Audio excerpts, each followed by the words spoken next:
Do you guys really want me to complain about another Spider-Man redesign? Does this kind of content never get old or something? I don't want to, okay? I'm better than that now. I can't just sit around and complain about Spider-Man's new, slightly modified classic suit whenever one comes out. I have to make valuable content?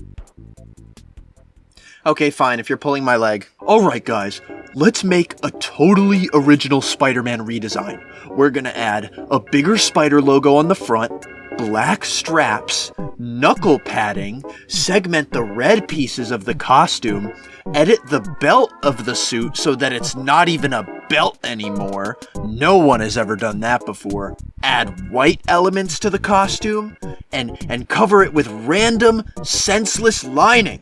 How does it look, guys? I bet you've never seen a Spider-Man costume like this before. Right? Why do these guys never edit the Spider-Man mask if they're gonna tear up everything below it? I get the sense that they're too scared to change it. It's too iconic, I guess. I don't want to come off like I hate the costume. I'm just saying, we get Spider-Man redesigns like this all the time. I'm not really impressed or angered by this kind of stuff anymore. It's just meh. What is this from, anyway? Marvel Tokon Fighting Souls, huh? That sounds pretty cool.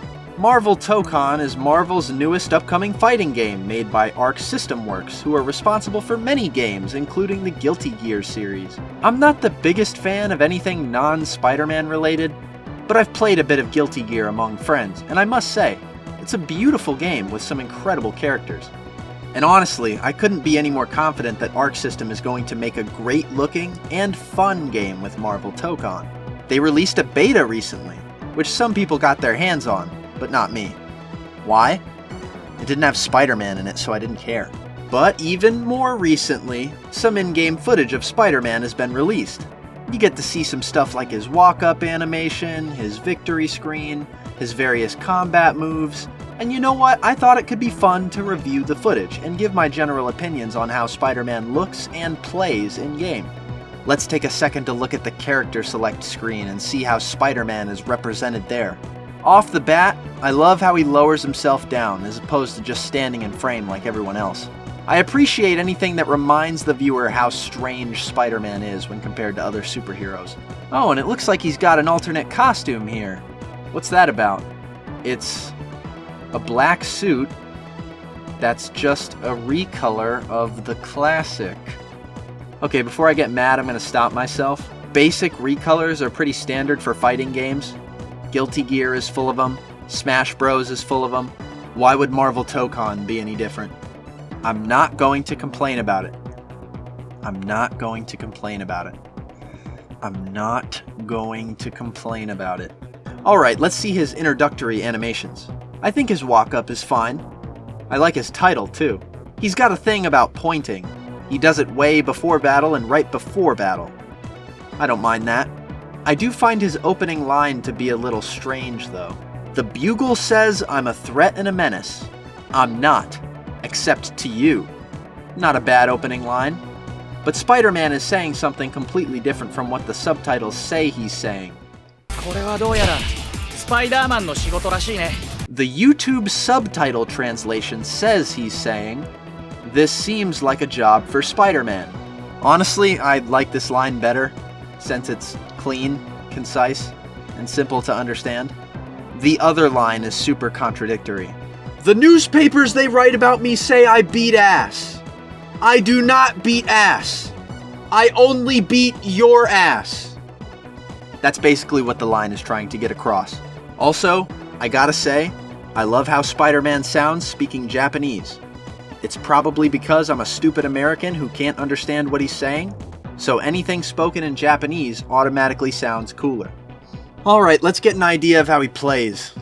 Here I have a move list, which I'm pretty sure is a leak. The description for the move list describes Spider-Man as a well-rounded character with excellent mobility. I think that's perfect, and I'd be pretty put off if the character was done any other way. Spider-Man is powerful. Way more powerful than any mortal man. But he's also not powerful enough that he'd be able to regularly defeat more powerful characters like Iron Man or Thor. Making him well-rounded is a smart choice. and I also think it makes him a great option for beginners. It also looks like he has great combo ability, which I'd hope any fighting game character would, but specifically Spider-Man. Spider-Man has been doing speed blitz attacks for a while, man. Any piece of media that portrays Spider-Man as someone who's fast enough to hit you many times in a short amount of time is a good thing. I also love how much his webs come into play during combat. He's got a web zip move that allows him to web zip pretty much anywhere he wants, and it does damage if it connects, as it should. He can also shoot web balls, and he's got a web slam move. But I have to say, one of my favorite additions has to be the Spider Sense counter. It makes so much sense that Spider-Man would have a move that allows him to instantly counter attacks. That is a very welcome addition to me. His skill attacks are pretty cool, specifically his ultimate skill, which places his foe in a giant web before slamming a massive chunk of the environment on them. That is brutally awesome. It reminds me of the heavy attacks from Spider-Man Shattered Dimensions and Edge of Time. Overall, it looks like I'll have a fun time learning Spider-Man's moveset. Now let's see that win animation. 親愛なる隣人スパイダーマン、今日もお見事大勝利ってとこかな。それじゃあ今回はここまで。スパイダーマンの次回の活躍に乞うご期待。 Not bad. I like the little stretch he does, but I gotta say, he looks a little stiff when the camera gets all close. I liked the Marvel vs. Capcom victory animation much better. Specifically because you see Spider-Man doing something a little more unique to the character there, with him setting up his camera for a photo, obviously to be used for the Daily Bugle. In Marvel Tokon, he just gives a sign-off before swinging away, and that's fine, I guess. Other than that, there isn't much to talk about from this footage. What's my opinion after seeing it all? I like it, and I think Spider-Man will be a fun character to use in-game. Was this video worth making? No, not really. If you want to support me, become a channel member. You get access to the members-only Discord, and sneak peeks at whatever I'm working on behind the scenes, including costumes, my Spider-Man cartoon, and anything else I feel like showing you. But if you're not into that sort of thing because you're too busy playing Fortnite, you can always use my Fortnite creator code, AmazingPSM, whenever you're picking up a Marvel-related skin. Anyway, that's all from me. See you later. I'm out of here. Goodbye. I'm not stalling so that this video will be over 8 minutes, which means it'll be even more monetizable on YouTube.